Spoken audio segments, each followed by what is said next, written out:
자, 안녕하십니까. 뉴질랜드 민 실장입니다. 뉴질랜드 민 실장의 뉴스 플러스. 다들 잘 지내고 계시죠? 예. 이제는 날씨가 이제는 기대를 안 합니다. 더워질 거란 기대를 안 해요. 이렇게 가는 것 같아. 예, 오늘 크라이처치는 14도, 22도, 그냥 헛잠바 하나 입고 다니면 딱 좋을 정도, 였습니다. 하여튼 날씨는 좋아요, 근데. 예, 오늘 제가 영상 하나 올렸는데, 어저께 올렸는데, 날씨 보면 참 좋습니다. 예. 근데 여러분, 그거 아세요? 가슴으로 부르는 민요는? 젓가락. 젓가락. 이해하시려나 모르겠다. 예, 아무튼 숙지하겠습니다. 예. 자, 처음 뉴스. 코로나 숙지 9%의 주택이 손실로 매각. 시장이 정점에 달했을 때 집을 구매했지만 지금 팔아야 하는 사람들은 여전히 손실을 보며 집을 파는 경우가 많다는 것이 새로운 조사 결과를 통해 나타났습니다. 코어로직의 최신 손해 및 이익 보고서에 따르면 4분기에 매매된 주택의 9%가 손해를 보고 매각이 되었으며 여기에는 주택의 8.3%, 아파트가 29.5%가 포함됩니다. 지금 오클랜드 아파트는 작살났습니다. 시내. 예. 유학생 안 들어오고 일단 여기 애들은 안 사니까 관리비 내고 하니까 이게 거의 똥이 된 거야. 예. 오클랜드에서 손실로 매도된 주식은 14.5%, 웰링턴은 9.4%, 더니든은 6.5%였습니다. 크라이처치는 5.6%였습니다. 전국이 손실을 보고 매각된 주택의 수는 전분기 대비 약 10% 감소했지만 코로나 분기간에는 1% 미만이었던 것에 비하면 여전히 상당히 높은 수준입니다.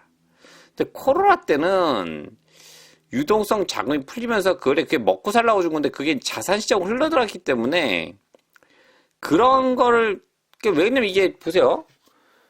그렇지 않고서 코로나 때 자산 가치만 올랐단 말이에요. 그게 말이 안 되는 거잖아. 돈이 안 되고 경제가 돌아가지 않는데 어떻게 돈이 많아. 그러니까 유동성 자금이 풀려서 그게 그쪽으로 흘러 들어간 거예요, 이거는. 예, 근데 그게 지금 이제 그렇게 올랐던 게 제 건전한 경제 활동이 아닌 돈을 풀어서 올린 거기 때문에 당연히 이건 떨어질 수밖에 없다는 저는 결론을 내렸습니다. 예. 손실을 본 사람들은 중간값으로 55,000달러를 잃었고 이익을 본 사람들은 중간값으로 289,500달러를 벌었는데 어이구, 예. 이전 분기에 279,000달러가 증가한 수치입니다. 이는 2021년 말에 기록된 44만 달러에서 감소했지만 2020년 마지막 분기 이전의 어떤 수치보다 여전히 높습니다.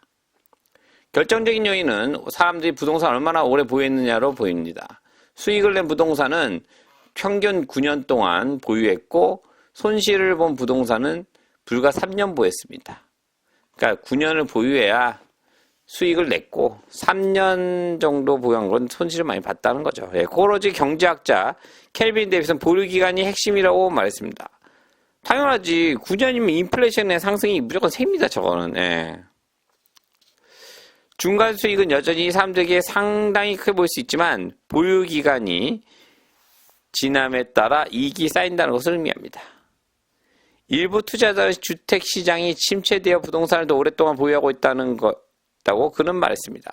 그는 수익이 대개 새 부동산을 구매하는데 쓰일 것이라고 말했습니다.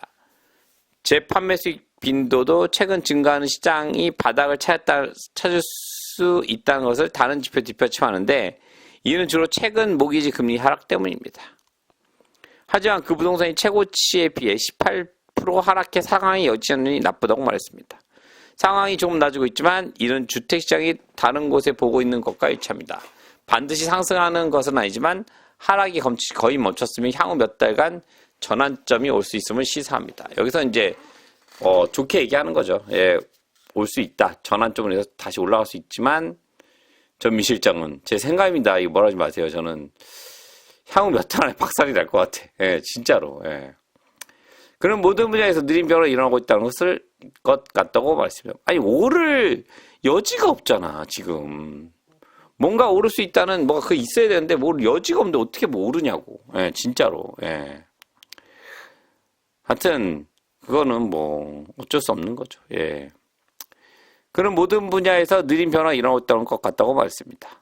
데이비스는 아파트가 보통 더 자주 손실 입었다고 말씀드립니다. 아파트는 작살났고 아파트는 더 느리게 성장하는 경향이 있어서 돈을 잃는데 많은 시간이 걸리지 않습니다. 짧은 시간 걸린다는 거죠. 9년이나 10년 보유했더라도 자본 성장이 적을 수 있으며 무언가 잘못되면 물속에 빠지게 됩니다. 그러니까 아파트는 사지 말라는 거예요. 예. 아파트 가진 분들 빨리 팔라고 말씀드립니다. 아무튼 뻔한 얘기인데 아무튼 주택이 손실로 팔리고 있다는 것을 얘기하는 것 같습니다. 예, 아무튼 투자하실 때 주택으로 가시고 아파트는 좀 보지 않으셨으면 하는 바람입니다. 예. 자, 다음 뉴스. 경기 수요이 바뀌기 전 얼마나 많은 사람들이 일자리를 잃을 수 있을지 알아보세요. 1년 전보다 약 3만 명이 더 실업자이고 일부 전문가는 경기 수완이 바뀌기 전에 10,000에서 15,000명이 더 실업자가 될 수 있다고 말합니다.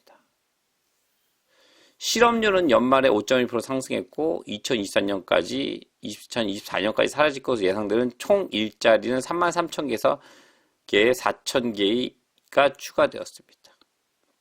비엔제 경제학자, 이런데 부동산이 오를 수 있다는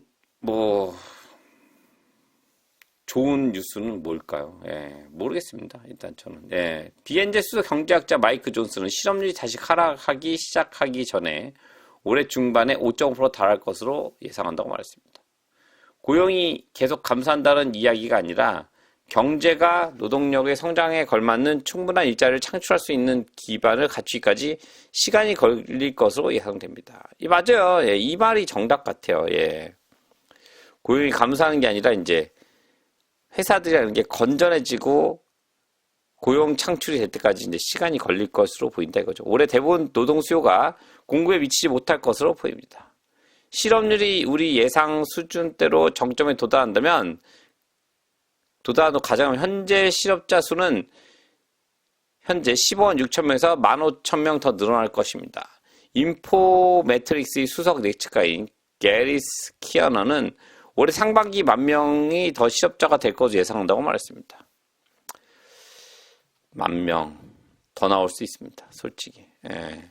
하지만 ANZ 경제수석학자 마일즈 워크먼은 고용률이 작년 4분기에 가장 낮았을 것으로 예측했습니다. 그는 올해 첫 몇 달 동안 전분기 대비 0.1% 빈약한 증가를 예상하며 그 이후부터 성장세가 가속화될 것이라고 말했습니다. 그러나 그것은 노동시장이 완화되는 것을 막고 실업률이 아주 가까운 미래에 조금 더 상승할 것을 막기에 충분하지 않습니다.